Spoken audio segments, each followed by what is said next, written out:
What's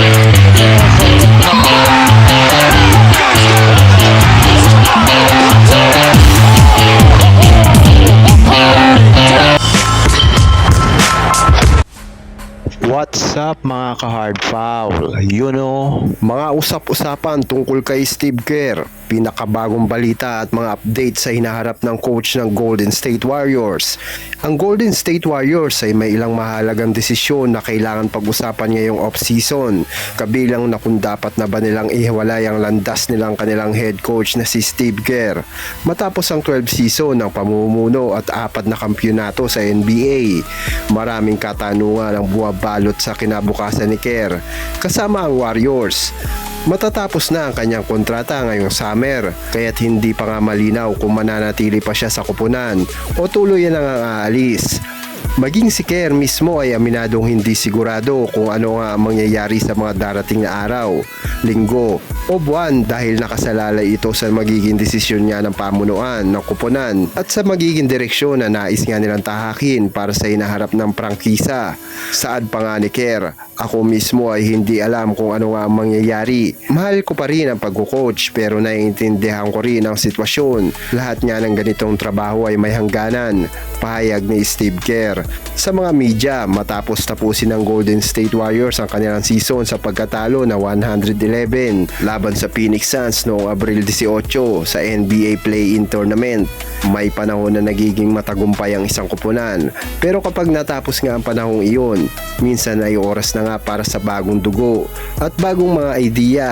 At kung iyon ay ang mangyayari, wala akong ibang mararamdaman kundi lubos na pasasalamat sa napakagandang pagkakataon na maging coach ng prangkisang ito sa harap nga ng aming tagahanga sa Bay Area at makasama sa pag-coach sina Stephen Curry, Draymond Green at ang buong grupo. Maaring magpatuloy ito o maaring hindi. Sa ngayon, hindi ko pa talaga alam pero kailangan niya namin ay pansamantalang pagpapahinga muna. Mag-isip-isip at pagkatapos ay mag-usap muli bilang isang koponan.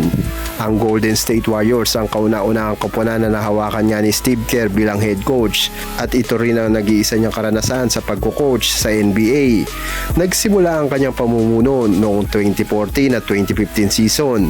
Sa buong regular season ng kanyang karera bilang coach, nakapagtala nga siya ng 604 na panalo at 353 na talo na may winning percentage na 631. Samantala sa playoffs o postseason, mayroon siyang record na 104 na panalo at 48 nga dito ay talo na may mataas na winning percentage na 684. Isang patunay ang kanyang husay lalo na sa mga critical na laban. Ayon kay Kevin O'Connor ng Yahoo Sports, balak ng Golden State Warriors na kunin bilang head coach si Todd Golden mula sa University of Florida.